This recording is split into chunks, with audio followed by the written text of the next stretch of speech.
Las guerras de independencia y la lucha armada por la unificación nacional de América Latina habían concluido con la caída de Artigas, San Martín, Bolívar, Santa Cruz y tantos otros que soñaron con una patria grande. Promediando el siglo XIX, los últimos ecos de esa lucha se manifestaban en el terreno de la política y la diplomacia. Y así, como a la unidad bolivariana sucediera la posterior fragmentación, en esta etapa se consolidaba el proceso de balcanización de la nación latinoamericana a partir del afianzamiento de pequeñas patrias.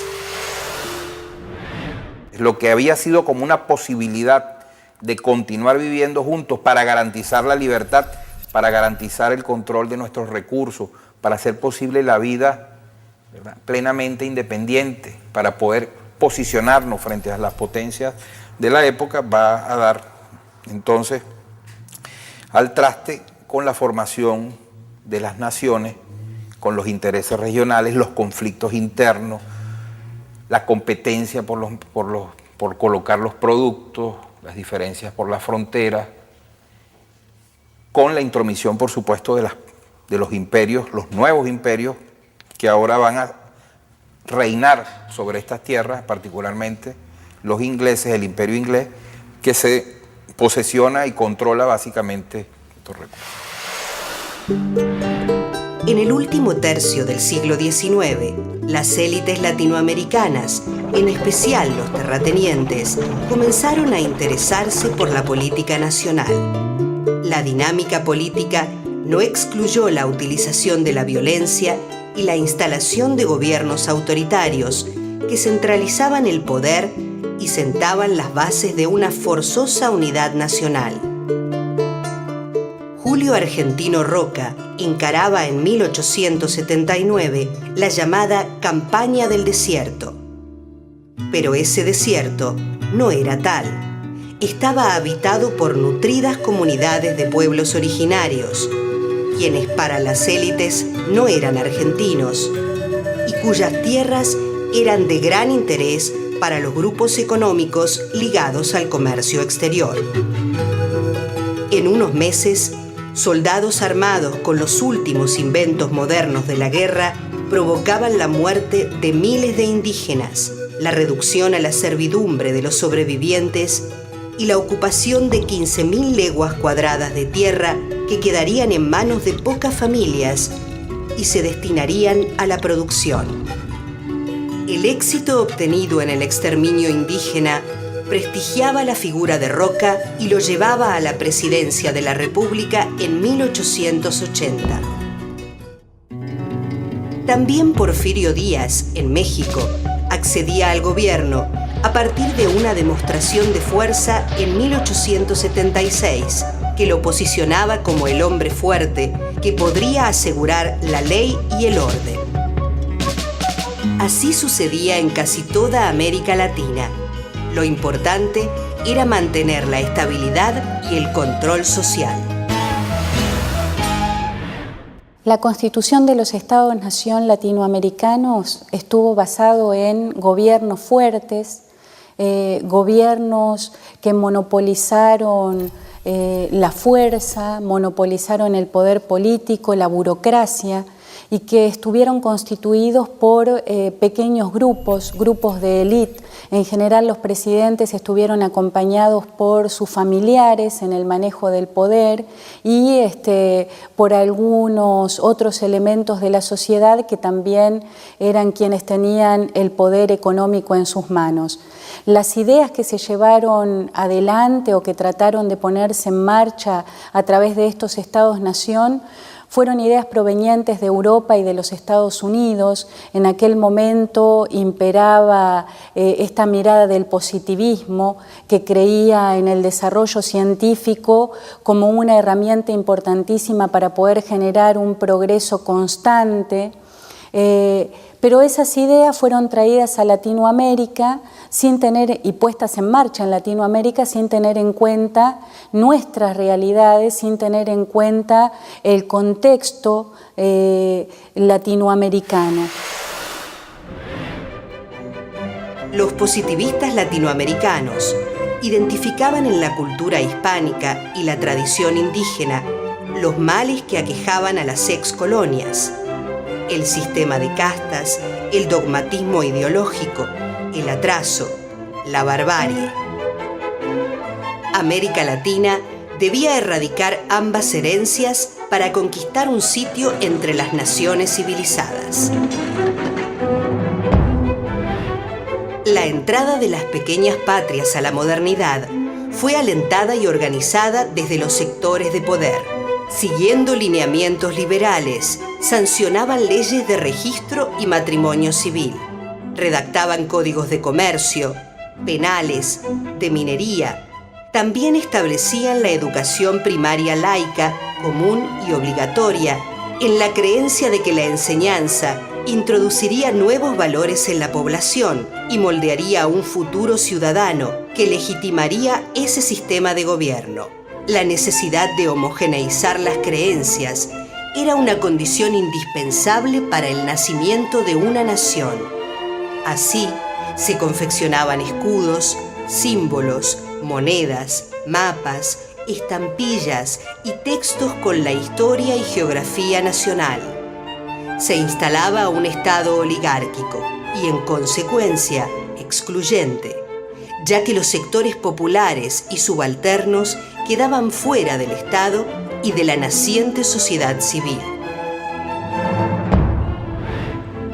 La unidad nacional al interior de las pequeñas patrias se lograría a partir de la consolidación del mercado, lo que suponía un cambio en los medios de producción y una mayor racionalización de la economía por parte del Estado.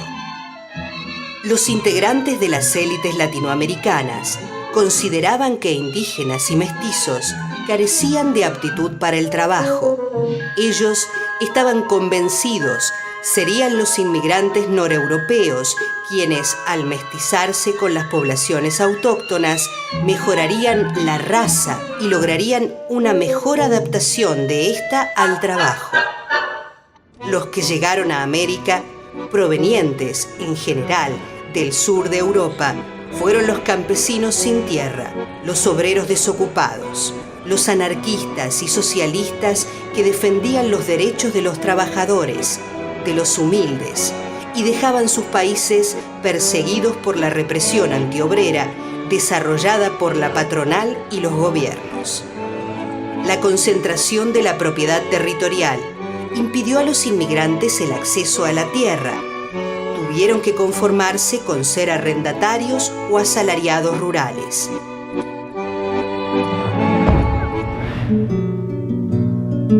En Argentina, Brasil, Uruguay y Chile se expulsaba a los indios de sus tierras o se los eliminaba. En Perú, México o Bolivia se expropiaban sus tierras. Al gaucho, al llanero, al guaso también los cercaron. Al regular jurídicamente la propiedad privada de la tierra, ya no podía andar ni abastecerse libremente. La tierra, los animales, los frutos tenían dueño. Ahora debía pagar el lugar donde dormir y comprar su comida, y para eso debía trabajar como peón en estancias, haciendas, hatos donde le pagaban un salario mísero. Los límites geográficos y la propiedad privada no podían ser conceptualizados en el universo simbólico indígena y gauchesco, y por esa razón resistieron ante la nueva organización laboral.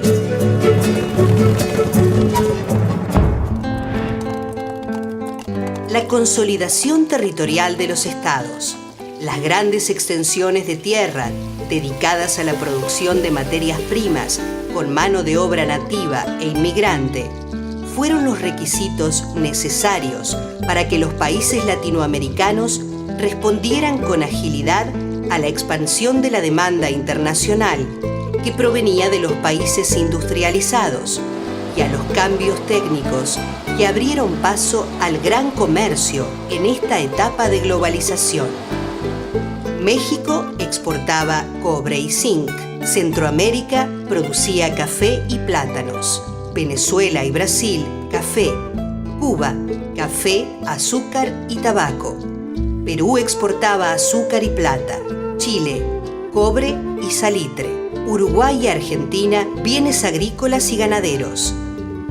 La contracara de estas exportaciones fue la importación de productos europeos manufacturados, maquinaria, textiles, bienes suntuarios, comestibles. La balanza comercial fue siempre favorable a los europeos, ya que las materias primas tenían un precio mucho menor que los productos manufacturados. El crecimiento económico posibilitó la desaparición de las luchas interoligárquicas. La unidad de los sectores dominantes en partidos políticos que se alternaban en el gobierno facilitaba a la oligarquía de cada país gobernar sin oposición. Todo el proceso de resistencia contra la colonización española va ahora a convertirse en una resistencia contra las oligarquías nacionales que controlan, que excluyen a la mayoría de la población y los separa de la posibilidad de la tierra, de la posibilidad de una vida justa y digna. Va entonces a combinarse contra la lucha contra las oligarquías y contra los nuevos imperialismos durante el siglo XIX. La estrategia exportadora impulsada por los gobiernos latinoamericanos durante este periodo promovió un desarrollo capitalista dependiente, impulsado por las decisiones y la prosperidad de otras partes del mundo. En tiempos de bonanza, el flujo de capitales financieros abría nuevas oportunidades de inversión y diversificación de la actividad productiva e intermediadora de los extranjeros.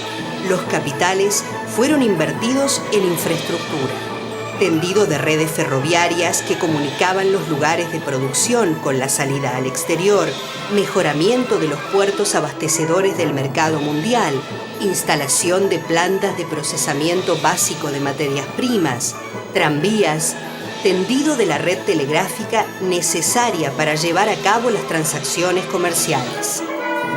Mientras, Estados Unidos aumentaba su inversión en Centroamérica y el Caribe. Inglaterra lo hacía en la industria azucarera del Brasil, en los frigoríficos de Uruguay y Argentina y en el aparato productivo de México. Cuanto más progresaban las naciones latinoamericanas, más crecía la inversión de los países industriales. El control de sectores clave de las economías locales pasaba a manos de capitalistas europeos y norteamericanos. En algunos casos, comprado a la burguesía criolla y en otros, obteniendo concesiones de los estados para abrir nuevas áreas de explotación. Hacia 1870, como ocurrió en todos los países latinoamericanos, en Costa Rica también se extendieron líneas férreas, pero la imposibilidad del gobierno de hacerse cargo de los gastos en relación a la extensión de este medio de transporte generó un convenio con un norteamericano, el señor Cate, y este convenio lo que establecía era que él se hacía cargo justamente de la deuda que el Estado tenía en relación a la extensión de la línea ferroviaria, pero se quedaba con grandes porciones de tierra en el territorio costarricense. Lo que sucede como consecuencia de ello es que Cate va a utilizar ese territorio para generar plantaciones de banano, y esto va a tener un rendimiento impresionante desde el punto de vista económico, que va a generar hacia fines del siglo XIX la conformación de una empresa que va a tener una incidencia fundamental en la economía centroamericana y del Caribe, que es la United Fruit Company. La expansión exportadora incidió en la concentración espacial de la actividad económica.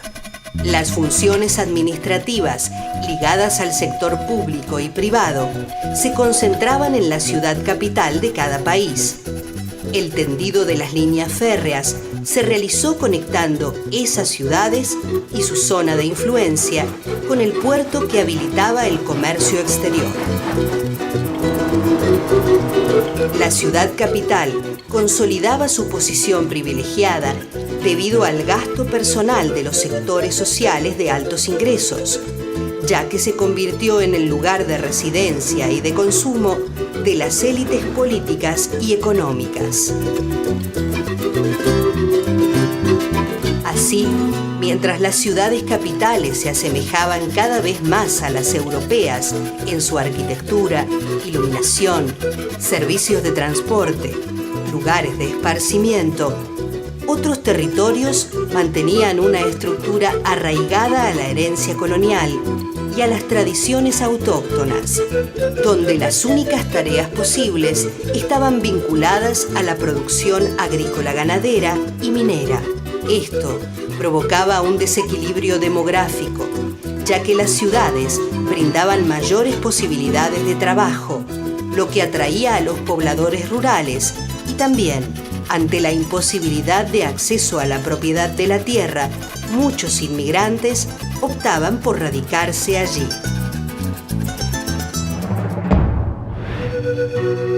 En muchos lugares de América Latina, los esclavizados indígenas y negros continuaban siendo la mano de obra por excelencia.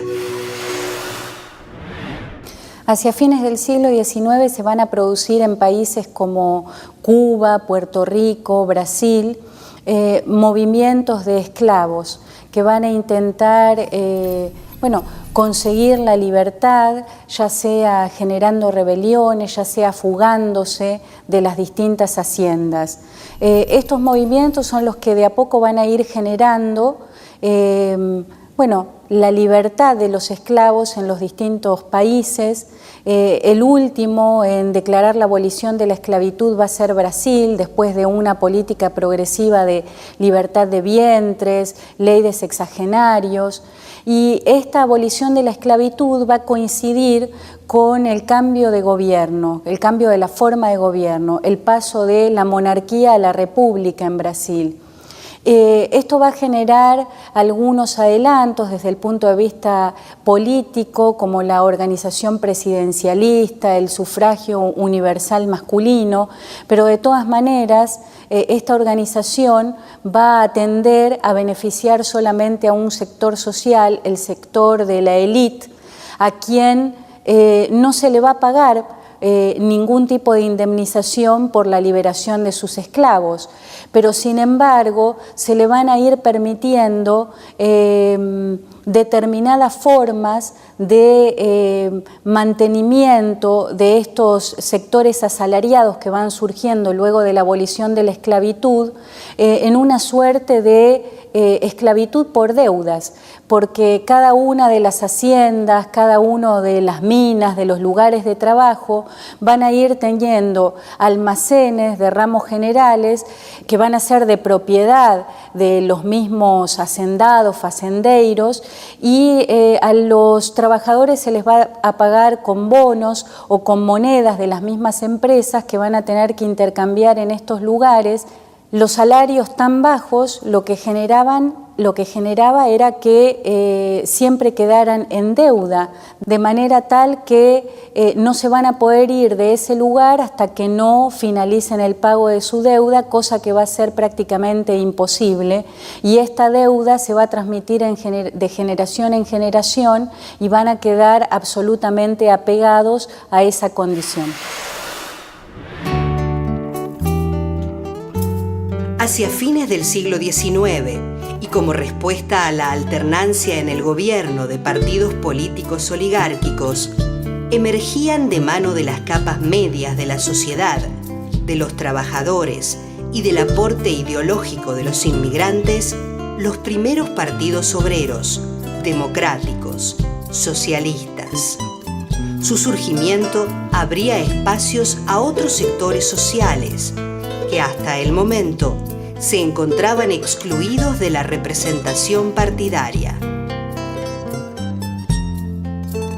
La aparición en escena de nuevos partidos políticos provocaba que los integrantes del poder oligárquico se vieran en la obligación de modernizar las estructuras partidarias, al tener que disputar a esos nuevos sectores sociales el control del poder político. Por entonces surgía también el movimiento anarquista, integrado por obreros y campesinos que bregaban por mejorar las condiciones de trabajo existentes y por crear una sociedad más justa. La consolidación de las pequeñas patrias latinoamericanas requería de una delimitación territorial. Chile y Bolivia compartían los límites irregulares heredados de la colonia. Perú y Bolivia tampoco tenían fronteras bien delineadas, sobre todo en las zonas salitreras y en la región de Tarapacá, rica en guano. Fueron los capitalistas europeos y chilenos quienes más se beneficiaron con la explotación de estas materias primas. Esa comunión de intereses llevó al gobierno chileno a construir un poder militar claramente superior al peruano y al boliviano, preparándose para la disputa por el dominio del Pacífico sudamericano. En marzo de 1879, Bolivia declaraba la guerra a Chile en medio de disputas por asuntos limítrofes y en abril del mismo año, el gobierno chileno declaraba la guerra a Perú y Bolivia.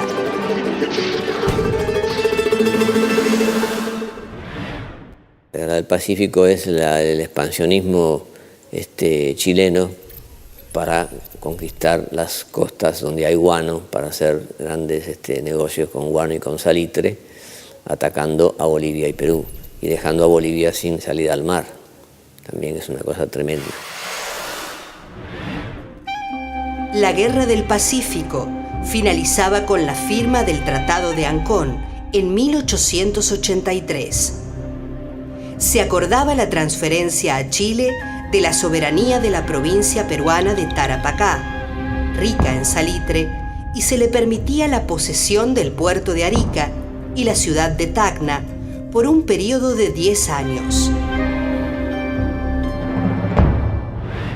En febrero de 1885, el presidente de Guatemala, general Justo Rufino Barrios, declaraba la creación de la República de Centroamérica y se disponía a concretar la unidad por la fuerza. Los gobiernos de Nicaragua, El Salvador y Costa Rica enviaron a los Estados Unidos y México una nota conjunta pidiéndoles ayuda para que el plan de Barrios no se realizara.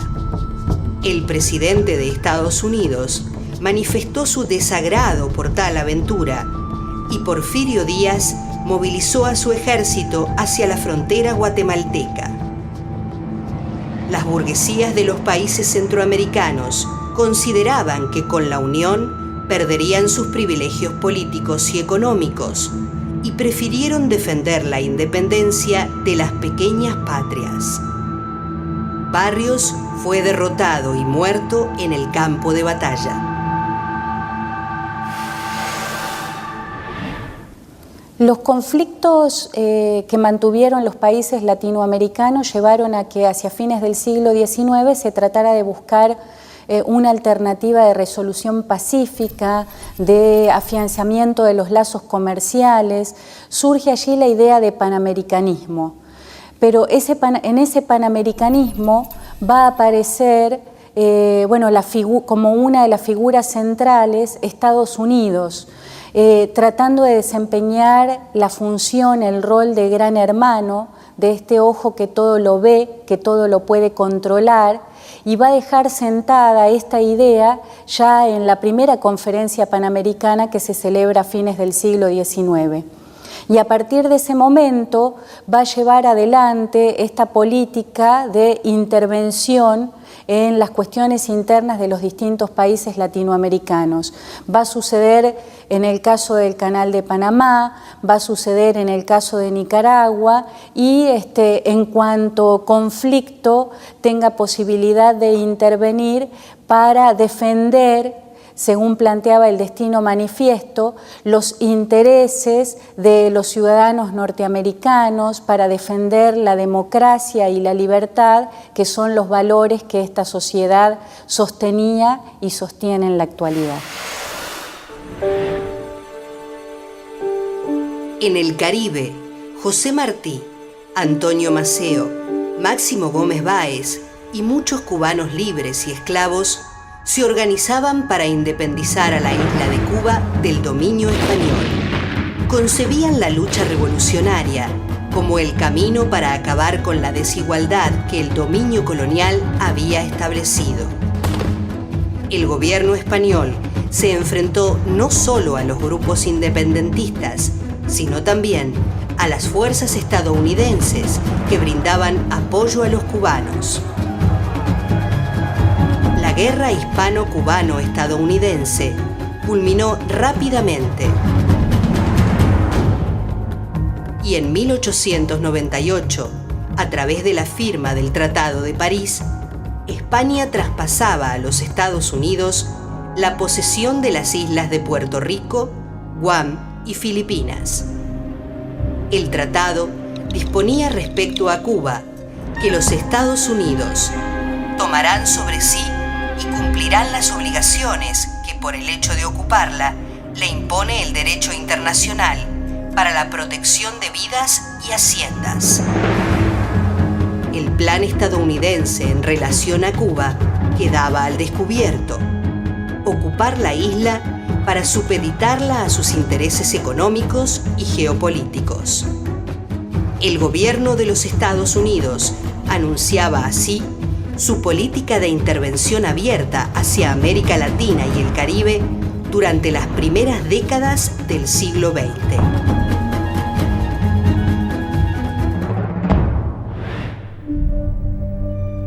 En el último tercio del siglo XIX, se consolidaban los estados-nación latinoamericanos, organizados por élites que hegemonizaban el poder político y económico en las pequeñas patrias.